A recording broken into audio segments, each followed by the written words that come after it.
ابھی رمضان کا مہینہ جو 2 مارچ سے شروع ہو رہا ہے،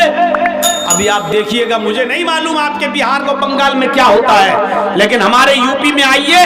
رات کے 2 بجے مسجدوں میں مائک پکڑ لیں گے اور مائک پکڑ کے زور زور سے چیخیں گے اور چلائیں گے، روزے دار بھائیوں اٹھیے، ماں بہنوں اٹھیے، سحری بنائیے،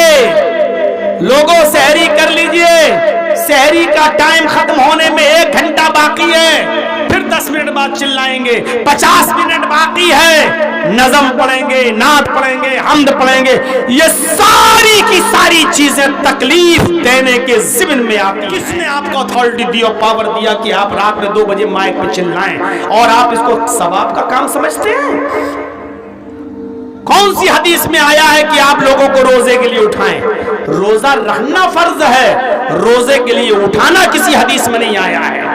روزے کے لیے اٹھاتے ہو؟ کبھی فجر کی نماز کے لیے لوگوں کو رات کے 2 بجے سے اٹھایا ہے؟ مائک پکڑ کے کہیے لوگوں فجر کی اذان ہونے میں 1 گھنٹہ باقی ہے، اٹھیے اٹھیے، پھر 50 منٹ باقی ہے، اٹھیے، 40 منٹ باقی ہے، اٹھیے۔ ارے نماز زیادہ افضل عبادت ہے یا روزہ؟ آپ بھی کہیں گے نماز، نماز کے لیے تو آپ نے کبھی نہیں اٹھایا، پھر روزے کے لیے آپ اٹھائیں گے؟ اور معاف کیجئے گا، سب کے اوپر روزہ فرض نہیں ہوتا ہے، آپ روزے داروں کو اٹھا رہے ہیں نا، لیکن وہ بوڑھا آدمی بھی آپ کے چیخنے اور چلانے سے نیند میں ڈسٹرب ہو جاتا ہے، اس کی جس کی اوپر روزہ ہے ہی نہیں، اتنا بوڑھا ہو چکا ہے کہ وہ روزہ رکھ ہی نہیں سکتا ہے، ڈاکٹروں نے روزہ رکھنا منع کر دیا، 90 سال کی عمر ہے، اب وہ روزہ نہیں رکھ سکتا ہے، فدیہ دے گا، ایک مسکین کو کھانا کھلائے گا، اس کے اوپر بس یہی ہے۔ اب آپ روزے کے لیے اٹھا رہے ہیں تو وہ بھی اٹھ رہا ہے۔ کتنے لوگ ایسے ہیں، ایک تو میرے پاس آیا لکھنؤ میں کہ مولانا ہماری مسجد میں اتنی زور زور سے چلاتے ہیں کہ میرا باپ جس کی عمر 85 سال کی ہو چکی ہے اور بیمار رہتا ہے، مجھے نیند کی گولی دینا پڑتی ہے ڈاکٹر کی لکھی ہوئی، جب رات کے 10 بجے ہم اس کو نیند کی گولی دیتے ہیں تب اس کو نیند آتی ہے۔ میں نے اس کا پرچہ دیکھا، ڈاکٹر نے اس کی نیند کی گولی میں ڈپران 10 mg لکھا ہوا تھا، 5 mg کی کھانے پر نیند نہیں آتی تھی، ڈپران 10 mg کی لیتا ہے، یہ کھا کر اس کو نیند آ رہی ہے۔ کہا مولانا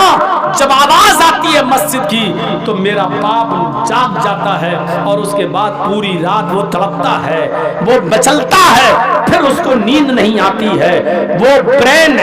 دماغ ڈپریشن کا شکار ہے، بڑی مشکل سے تو وہ سوتا ہے، لیکن رات کے 2 بجے یہ لوگ چیخ چیخ کر ہمارے باپ کو جگا دیتے ہیں۔ اس کو دین کا کام آپ سمجھتے ہو کہ رات کے 2 بجے اٹھ گئے اور چلا رہے ہیں اور بوڑھے کی نیند میں ڈسٹرب ہو رہا ہے؟ ایسی طریقے سے وہ عورتیں بیچاری جو اپنے بچوں کو دودھ پلاتی ہیں اور ڈاکٹروں نے کہہ دیا ہے کہ یہ دودھ جب یہ کھانا کھائیں گی تو دودھ بنے گا اور جب دودھ بنے گا تو بچے کو پلائیں گی، اگر یہ روزہ رکھیں گی تو بچہ بھوکا مر جائے گا جو اپنی ماں کا دودھ پیتا ہے، اس لیے ابھی یہ روزہ نہ رکھیں۔ تو جو عورتیں اپنے بچوں کو دودھ پلاتی ہیں جو روزہ نہیں رکھ پا رہی ہیں اس مجبوری کی وجہ سے، آپ ان کے بھی نیند میں ڈسٹرب کر رہے ہیں۔ شریعت میں نہیں ہے کہ کسی کی نیند میں آپ ڈسٹرب کریں۔ اللہ کے نبی صلی اللہ علیہ وسلم تو تہجد کی نماز پڑھنے بھی جب اٹھتے تھے تو اتنے آہستہ سے اٹھتے تھے کہ ان کی بیوی حضرت عائشہ نہ جاگ جائیں، بیوی حضرت عائشہ کی نیند نہ کھل جائے، اور آپ مائے پہ پکڑ پکڑ کے چیخیں اور چلائیں کہ روزے دار بھائیوں اٹھیے اور سحری کیجئے، اٹھیے اور سحری بنائیے۔ یہ چیز باعث ثواب نہیں بلکہ باعث گناہ ہے، کیونکہ آپ تکلیف دے رہے ہیں ان لوگوں کو بھی جن کے اوپر روزہ فرض نہیں ہے۔ حاملہ عورت جس کے پیٹ میں بچہ ہے، ڈاکٹر نے منع کیا بھی روزہ نہیں رکھیں، اگر روزہ رکھیں گی تو بھوکا رہنا پڑے گا، اور جب بھوکا رہیں گی تو پیٹ میں جو بچہ پل رہا ہے اس کو جب غذا کی چیز نہیں ملے گی تو بچہ پیٹ میں مر جائے گا۔ کہا وہ روزہ نہیں رکھ سکتی ہیں لیکن آپ ان کی بھی نیند میں ڈسٹرب کر رہے ہیں، چھوٹے چھوٹے بچوں کو بھی آپ جگا رہے ہیں، تو یہ چیز تکلیف دینے کے ضمن میں آتی ہے۔ اماطۃ الاذان طریق، راستے سے تکلیف دہ چیز کو ہٹا دینا بھی ایمان کا ایک حصہ ہے۔ اور تیسری چیز اس حدیث میں بتائی گئی ہے والحیاء شعبۃ من الایمان، حیا بھی ایمان کا ایک شعبہ ہے۔ آج شرم و حیا ہمارے معاشرے سے نکل گئی، شرم و حیا ختم ہو گئی۔ بخاری کی حدیث ہے، اللہ کے نبی نے فرمایا اذا لم تستحی ففعل ما شئت، جب تیرے اندر شرم نہ رہی، جب تیرے اندر سے شرم نکال لی گئی تو پھر جو تیرا دل چاہے وہ کر. یعنی جب شرم ہی نہیں رہے گی تو انسان کے دل میں جو آئے گا وہ کرے گا، جو آئے گا وہ کرے گا. شرم نہیں رہی. اور اس ویسٹرن کلچر نے، اس پشچمی سبھیتا نے، اس مغربی تہذیب نے آج شرم و حیا کا جنازہ مردوں کے اندر تو چھوڑیے، عورتوں کے اندر سے بھی نکال کر رکھ دیا ہے. ہمیں نہیں معلوم آپ کے بہار کا حال، ہمیں نہیں معلوم آپ کے بنگال کا حال. آئیے ہمارے اتر پردیش کی طرف اور لکھنؤ کی سرزمین پر بڑے بڑے حاجی، بڑے بڑے نمازی، بڑے بڑے قاری، بڑے بڑے حافظ، بڑے بڑے ملا اور مولویوں کی لڑکیاں انسٹاگرام پر ریل بنا رہی ہیں، سر سے دوپٹے اتر چکے ہیں، اسکرٹ پہن کر اور شارٹ کپڑوں میں ریل بناتی ہیں، وہ بھی بے حیائی کے ساتھ اور یانیت کے ساتھ، اور ننگی ننگی ریل بناتی ہیں، بیہودہ ریل بنا رہی ہیں. اور جب حاجیوں، نمازیوں، ملا اور مولویوں کی لڑکیوں کا یہ حال ہے تو پھر بڑے بڑے امیروں کی لڑکیوں کا حال کیا ہوگا، امیر زادیوں کا حال کیا ہوگا، ماڈرن کلچر میں پلنے والی لڑکیوں کا حال کیا ہوگا. ویسٹرن کلچر نے، پشچمی سبھیتا نے، مغربی تہذیب نے آج ہماری لڑکیوں کو اتنا بے شرم بنا دیا ہے. تصور کریں آپ، گھر میں رہنا ان کو بکواس لگتا ہے، گھر میں رہنا کہتی ہیں یہ چار دیواری میں قید کر کے رکھ دیا ہے.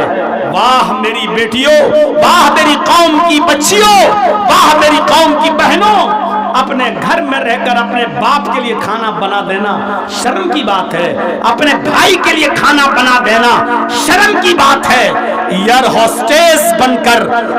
ہوائی جہاز میں، ایروپلین میں پیسنجرز کو کھانا سرو کرنا ترقی کی بات ہے. واہ یہ کون سی عقل پسندی ہے اور عقل کا دائرہ ہے کہ تم اپنے بھائی کے لیے کھانا بناؤ تو یہ ذلت سمجھتی ہو، اپنے گھر میں اپنے باپ کے لیے کھانا بناؤ تو اس کو تم اپنی انسلٹ سمجھتی ہو، اور تم جب ایئر ہوسٹس بن جاؤ تو پیسنجرز کے سامنے کھانا سرو کرو، بریک فاسٹ سرو کرو تو تم اس کو اپنے لیے ترقی کی راہ سمجھتی ہو. اپنے گھر میں اپنے بھائی اور بہنوں کے کپڑے دھل دینا اور صاف کر دینے کو تم اپنے لیے شرم سمجھتی ہو، اور ہاسپٹل میں نرس کا کام کر کے مریضوں کا زخم صاف کر دینا اور دوسروں کے کپڑوں کو دھل دینا